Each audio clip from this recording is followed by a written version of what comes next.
Costume and scenery as symbolism. State Standard HS1.T.R3.B. Investigate and assess how technical elements may support and/or represent a theme or idea in a theatrical work. As we learned in our last lesson in this unit, good technical theater is all symbolic of the themes of a play. In this lesson, we're going to look at the different ways that costumes and scenery are symbols. Let's begin with costumes. In Theater 1, you already looked at many different ways that costume can be used to symbolize the character that is wearing those costumes. In the play Grease, for example, which this image is from, Sandy's character, the blonde, is innocent, wide-eyed, naive, and very childish. She doesn't know much about the world other than what her parents have taught her. This is reflected in the costume that she is wearing.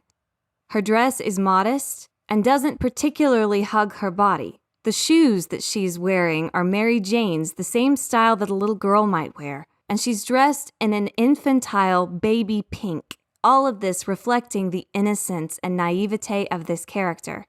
Whereas Rizzo, the dark-haired character, despite the fact that her dress actually covers more skin than Sandy's does, is dressed in very tight-fitting clothing that shows off her womanly figure. It's also black, which is often used to represent evil. Rizzo is the temptress, and she is dangerous. Her costume reflects this all the way down to her shoes, which, unlike Sandy's, are grown up. They're thin stiletto pumps with a pointed toe, very angular, very sharp, very adult. Rizzo has been around the block, in more ways than one. She knows a lot more about the world, and she's not afraid to get into trouble. Costume can also be used to group characters that belong together. This photo, for example, is from a production of Romeo and Juliet. Despite the fact that the production has been modernized, the designer has very clearly put all of the Capulets in red and all of the Montagues in blue, even the members that are just servants, like the nurse, or friends, like Benvolio. Watching a play with this color palette makes it really easy for the audience to identify, even if you forget what the character's name is, which group they belong to. Sometimes characters themselves are symbols, and the costumes that they wear reflect or highlight the things that the character is supposed to symbolize. This is a still from a production of The Three Musketeers. Each of these four characters represent a different aspect of the ideal man, at least according to the author.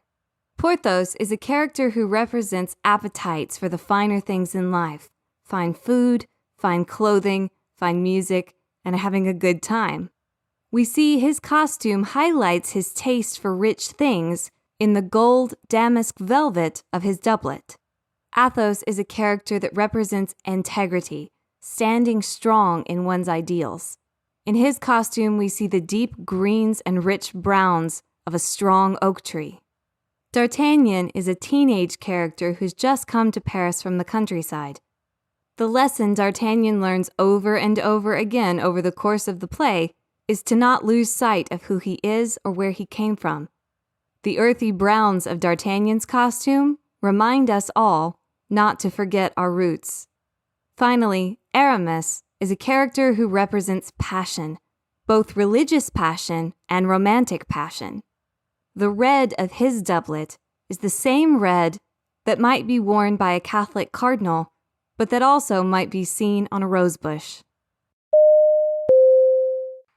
When scenery is used as symbolism in a play or movie, it's less likely to be identifying themes representative of specific characters, but rather the themes of the play as a whole.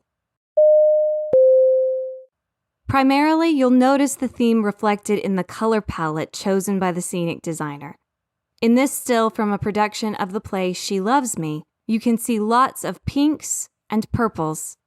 One of the themes of this play is that romantic love is often right under our noses, and it's impossible to walk through this particular set without running into colors that reflect romantic love.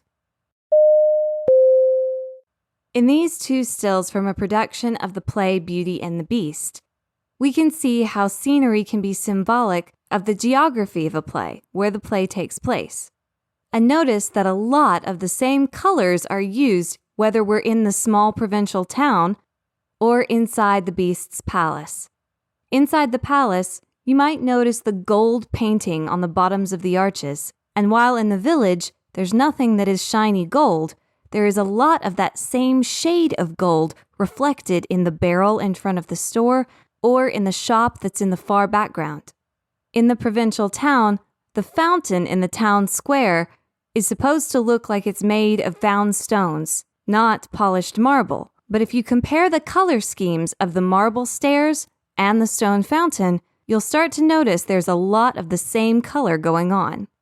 So despite the fact that these are two very different locations, watching this play will still feel like we're in the same world throughout. Of course, pieces of scenery can also be straight symbolism themselves, individual structures representing specific ideas.